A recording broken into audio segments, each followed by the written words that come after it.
How are things at Zytec? Fine, Chief Mather. How was your flight from Langley? Smooth.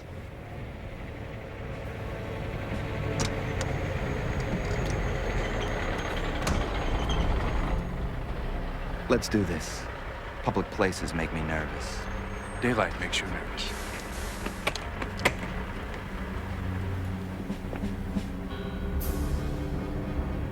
All right, can we pause it here? Now, what's been going on here so far is someone from the United States government is purchasing this device that we know nothing about, and you would assume from the ominous music and the Bud Dry truck pulling up there that you would think one of these guys is about to double cross the other, right? But after watching this 5 times, I finally deciphered that that is not what's going on. And this is some third party that comes in to take the device. So now that you know that, you'll be able to watch this scene with a little more information than I had.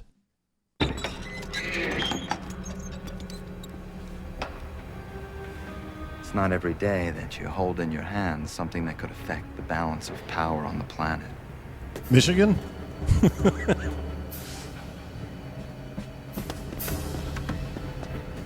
When do we get the next piece? As soon as Uncle Sam pays for this one. Right.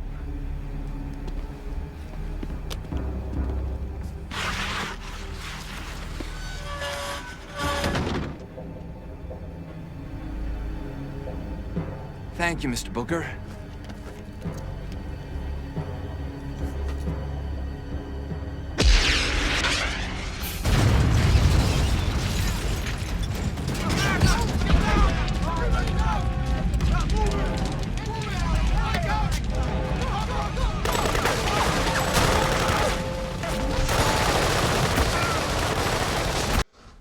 Yeah, it goes on for a long time. And in the process, that RPG that they shot off, they replay that like 4 times to imply that he fired it 4 times, which I'm thinking if you're trying to recover some delicate electronic device, blowing up half a city block, probably not the way to go about it.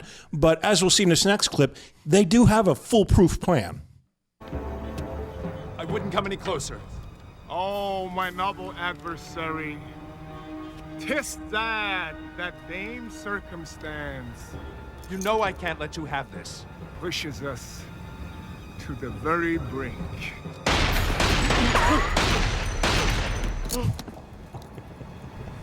Ciao, Belle. So apparently the plan was, we'll blow up half a city block, chase the guy who has the device onto a rooftop, and then because he has it handcuffed to his wrist, I'll simply shoot the link in the handcuffs so that the device safely drops to the roof while he falls over the roof. I mean, that's flawless. Yeah, you can expect that to occur. Yeah, it doesn't require a lucky shot at all or anything like that. So that's one part of what's going on in this movie. The other part, of course, is Anna Nicole as the helicopter pilot, and there's a third part, which is her husband, the detective, and I will meet him in this next clip here. Unbelievable. Honey, look, I love you, but you knew I was a cop when we got married. We'll have a baby. We just have to wait for the right time. Gordy, you lied to me. Carrie, that's not fair. That's not it. Bullshit. When would we have time for a kid? I mean, you work days, I work nights. I told you I'd stop flying for a year. You're the one making up all the excuses. You really want to bring a kid into this world? I mean, you know, while you're up there flying around in the clouds all day, I'm on the ground seeing the worst shit imaginable. It's like we're on an express train to hell at 150 miles an hour. Well, excuse me for still believing in Sunday walks in the park and little babies. Listen, Carrie, honey, I'm sorry, but I can't help the way I feel. Fine, go. Yeah. Now, of course, I had to start that clip where I started it because the rest, what preceded it was the best part of the movie, a nude shower scene followed by a softcore sex scene. But of course, we can't play any of that here. Right. But you did get the idea of their relationship there. Yeah, I don't remember what else I was going to say about that, but Well, there's a bit of a domestic disturbance in that they have different goals at this point in their lives. she wants a baby and he doesn't. Yeah. Really what it seems to boil down to solely. But, you know, I think you could take that as evidence of her not being a good actress, the way she delivered those lines, but I don't know that that's not how she spoke in real life, to be honest. So I don't know that it just may just be her personality, you know, but, all right. So we're in this next scene, we're finally going to get a full explanation of what's going on in this movie.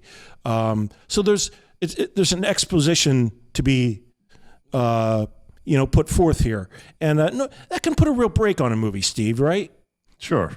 We've got some kind of plot dump. You need to figure out a creative way to put that in the middle of the movie and not slow everything down. And also tell people what's going on without laying it out in such a literal way. Yeah. Well, the people who made this movie found a very novel way to do that. Hey, let's spice up the exposition scene with a shitload of profanity. Gordon. I'm sorry about Jimmy. It's a fucking shame. Yeah. Thanks. Listen, you hear anything from Interpol yet? Unless we can find somebody with Delta 4 clearance, they're not gonna tell us shit. Delta 4? Yeah. I mean, the guy's got to be a fucking merc. Yep. Probably worked for the CIA at some time. How about the Zytex Corporation? You talked to them yet? Yeah. What they took was a silicon carbide instrument platform. Well, what the fuck is that? I don't know. It's got something to do with satellite guidance or tracking or something like that. Evidently, it comes in 4 interlocking pieces. Look at this thing. They only got one piece. Right. Without these other 3 pieces, it's useless. Yeah. So what's going on here, Steve, is that briefcase that the guy stole in the beginning is one part of 4 of a device that I don't know what it does. Do you remember what it does? Well, I think if you own all 4 devices and you put them together, you can fold them in a certain way and it makes a clock. Oh, well, that's really? They're going to blow up half a city block for that? No, I'm making fun of Taylor Swift. But yeah, so then it's a MacGuffin thing. They need 4 pieces of this thing. Anna Nicole's husband is the detective who's investigating this, and she ties into the story not just by being his wife, but she's taxiing these guys who are trying to steal the device around the city in her helicopter. So that's the 3 parts of the story. Other than that, it's a pretty standard film. It would be pretty unremarkable if not for 3 sex scenes. 3. So, yeah. Good movie. All right, this next scene, we see Anna Nicole make her entrance as the heroine of this movie. Who are you? I'm the helicopter pilot. What happened? Go!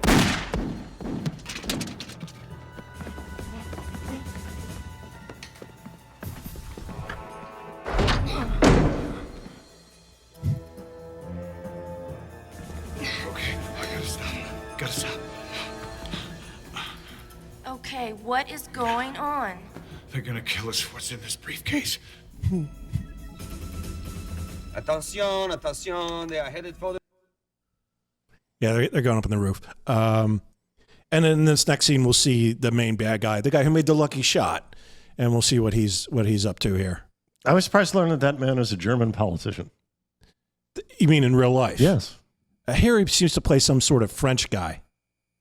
I believe that's what this accent is supposed to be. Yeah, I can't really figure that out. Yeah. I can't go anymore. This is bullshit. Again, so much profanity. Get out of here. Go on. It's way over the top. Go! Go!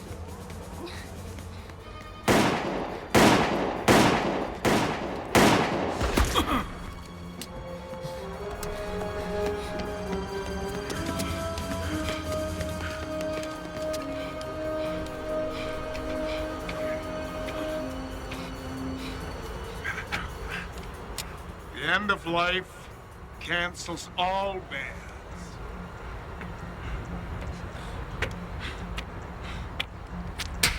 Fuck you. Later, baby. Ciao.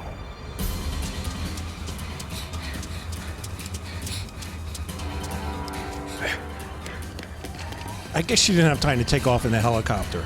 Would it? Right? I don't know. Yeah. Missed opportunity for sure. Yeah.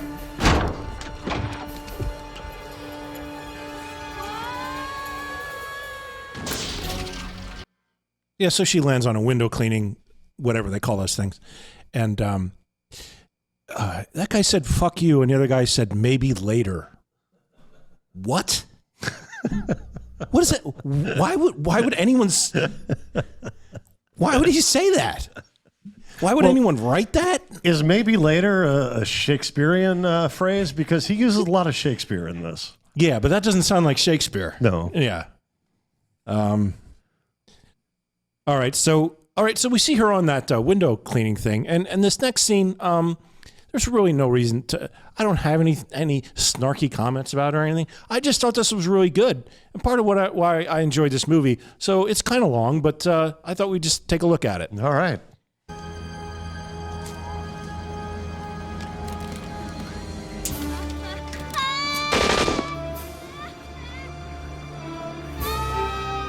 I believe she did her own stunts.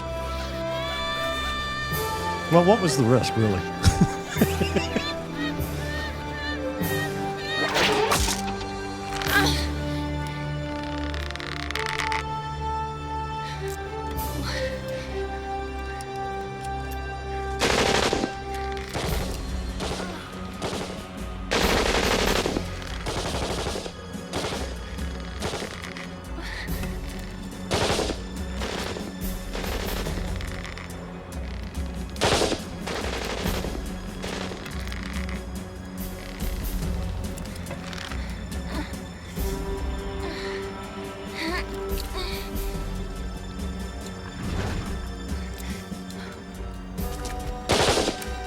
None of this is attracting the attention of authorities.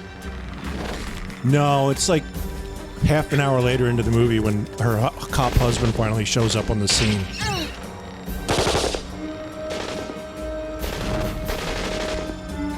Shit.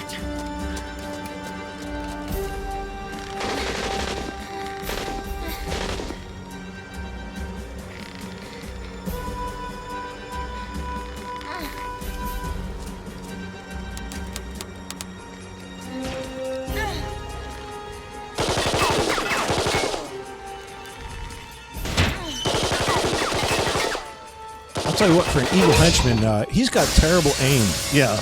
They might want to send him to the range. Shit.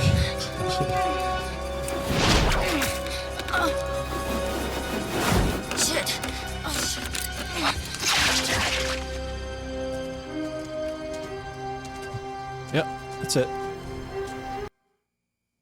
Yeah, so that was pretty. I thought that was pretty good. You like that scene? Yeah, it reminded me of something. They're like the bad guys and her, and eventually her cop husband. They're all trapped inside this building. I don't know. It reminded me of something, and then this guy here reminded me exactly what it was. I don't have time for petty games. Every 5 minutes, I will kill a hostage until you return the case to me. And by the way, I have enough for about 1 hour. Thank you. Yeah, this is Die Hard. Yeah. Yeah, they just ripped off the end of this rips off Die Hard. Yeah, and the similarities to the film don't end just with the plot. The taglines for these respective films: Die Hard was 40 stories of sheer adventure.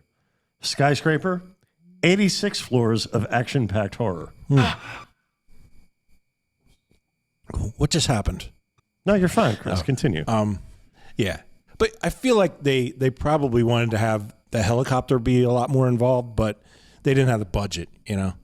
Right. Like, we just see, like, the helicopter kind of flying around a city. Yeah. As she says, I'm sure real pilot things like, okay, I'm just going to take my helicopter and do helicopter things with it. Yeah. I'm going to go to the helicopter place and park my helicopter. It's funny. Niner. She did say Niner, I think. It's funny you say that, though, because at one point they show the the flight control that she's using. Yeah. And I was convinced that it was a PC gaming joystick to the point that I posted it on a PC gaming forum. And it turns out that was the actual helicopter. Okay. I forget the name of there's an actual term for, they don't call it a joystick. They call it, or a flight control, they call it, there's an actual name for it. But it was the real one. Wow. From a Bell 206, I think, is what that was. And people mock Ocean Gate for the. I mean, there are plenty of things to make fun of regarding that operation. Right. But the Xbox controller, I think that's what they used. Yeah. they did. Yeah, And who knows? That could have been, that probably wasn't the issue. Probably didn't help either, though. I don't know. People are flying helicopters.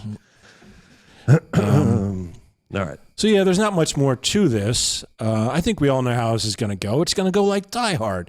And she's going to save the day and kill the bad guys. Wait, but what's going on in this scene? No, You fucking whore! You wanna fuck me? Go on, fucking shoot me! Fuck you! Well, fuck this. Yeah, that was the third sex scene that immediately preceded that. And it involved something that we can't talk about on this show or this platform. Deadly justice. Well, yeah, I don't think anyone knows what we're talking about with that anymore. But they will over time if we keep saying it. Well, and not the thing we're not supposed to say. Let's just say that there was a lack of consent involved. Can we say that? Sure. Yeah, I don't know. I mean, it was. I don't know who would find that sexy, but that's what happened. Yeah, it's a little disturbing. If it was disturbing, yeah. But again, hey, if we just throw enough profanity in there, anything can happen. And there's one more scene. This is kind of the ending of the movie. Let's just take a look here. Get in the chopper now! Not till you let the boy go. Let her go! Gordy, wait! We can all live through this. I have a very nervous trigger finger and very little patience. Look, I'll make a deal with you. You let the boy go over to Gordy, and I'll take you anywhere you want to go. I don't even like children. I'd rather play with you. Go to Gordy. Come here. There was never a story of more woe than this of Juliet and Romeo! Gordy! Ah!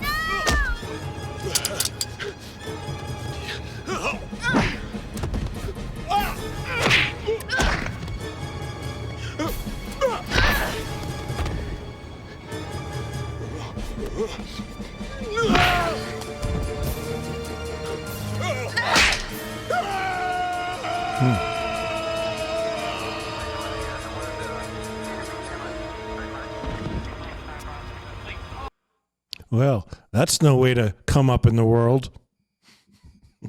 It's good that this was at the very end because, as I said, I was enjoying this movie. Normally, when I see a girl beating up a guy, I immediately turn off whatever it is. It's just, it takes you out of it. Like they got like 100-pound girl beating up a muscle-bound 200-pound guy. Okay, next.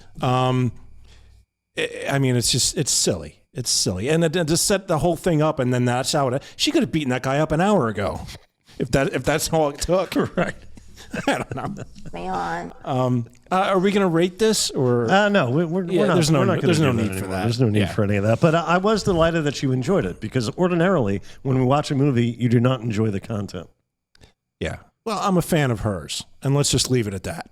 Okay. Well, in that case, I guess we should kind of sum up the remainder of her career. Yeah.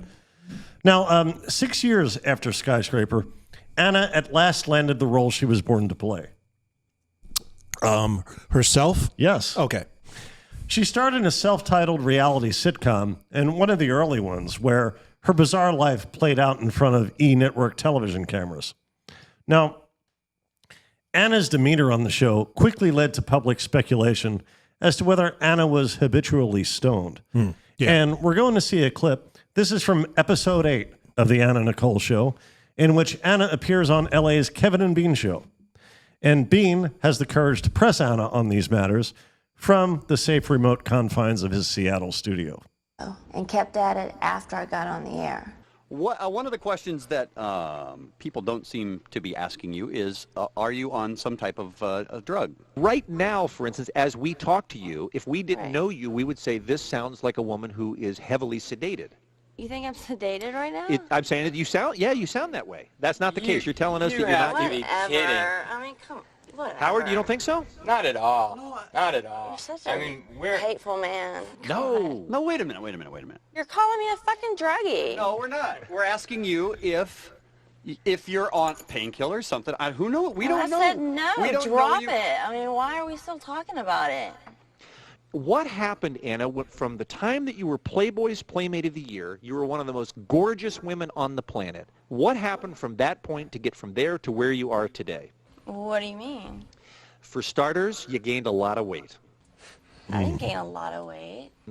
Now, is this one of these deals where I have to say it just looks that way on TV and you have to tell me that it's not true? I've gained a little weight, but what are you trying to call me, Miss Porker now? I mean, it's like you got the smile on your face, you're getting in your punches. You know, they're not supposed to be punches. We're just trying to have a conversation. But if we bring up anything that's negative, then it's a punch. I came here to, what do you want to talk about, Anna? Show. Y'all asked me to come here. I didn't come here. Can we pause on this guy? Yeah, that guy is Howard K. Stern. Oh, I'm a big fan. Are you really? Oh, yeah, when he had Jackie Martling and Fred Norris, Robin Quivers. Stuttering John. Well, not Shuley. Yeah. It's Shuley, yeah. Different guy, Chris. Oh. This is Howard K. Stern, and this man was her attorney during her ongoing protracted legal proceedings against the family of the man she married, the elderly man. Ah, I gotcha. And as you can see, he resembles TV's Quagmire. Okay, yeah.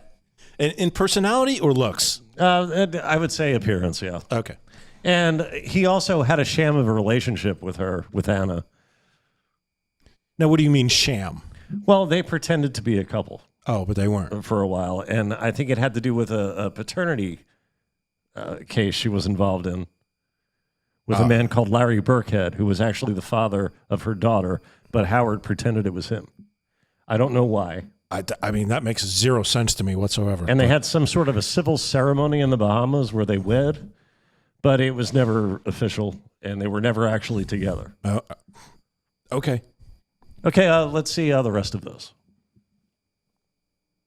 So what do you want to talk about? I'm talking about I'm going. Goodbye. Okay, bye.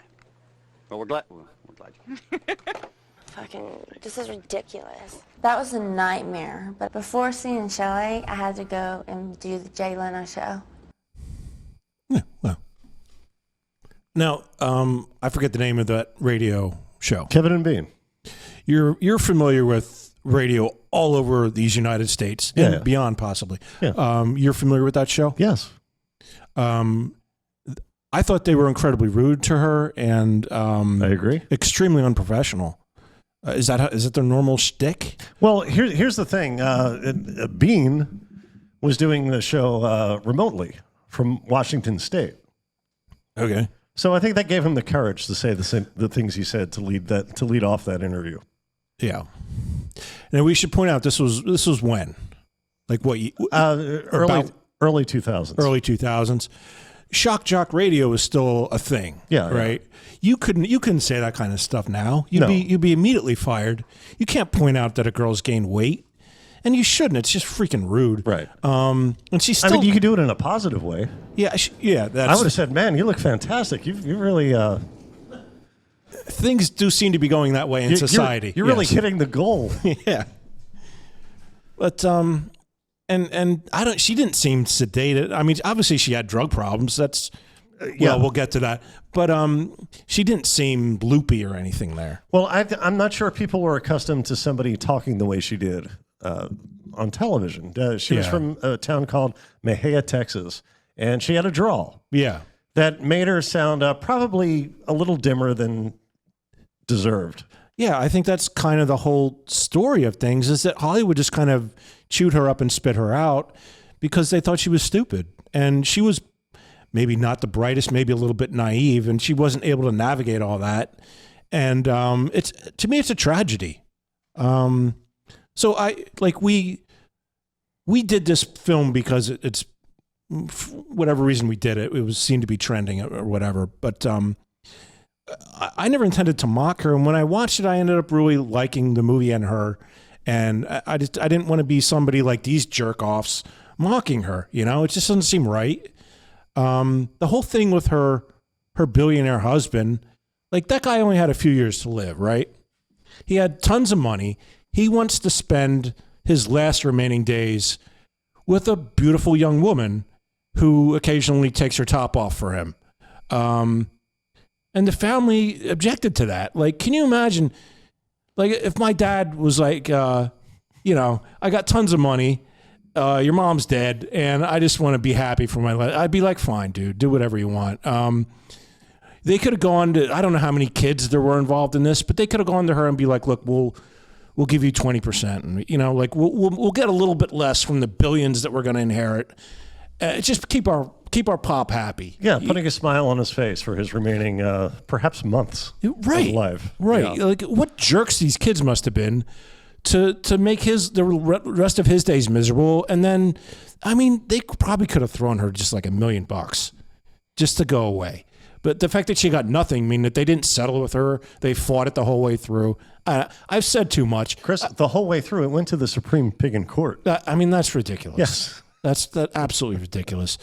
I just feel like she got an unfair deal, and I'm sure you have the rest of the story for us. Well, the rest of the story is quite simple. Anna died at the age of 39 of multiple drug intoxication. It's true? It's true. Yeah. So obviously she did have some sort of drug problem. Yeah, so yeah. They weren't completely off base in their accusations. Kevin and Bean, by the way, origin of Adam Carolla and Jimmy Kimmel. Still on the air? No. Okay. Do we have any more about Skyscraper or Anna Nicole Smith? I do not. Nah, me neither. Okay, in that case, did we do it? Did we hit the goal? Yeah. Okay, we hit the goal. In that case, I'm Steve Reese for Chris Burgandy, Jim Corhan, Oski Bibi. Oski Wawa. Holy Magano. Tigers. We did it, Sal. The Reese Company. Better than you and your stupid kid.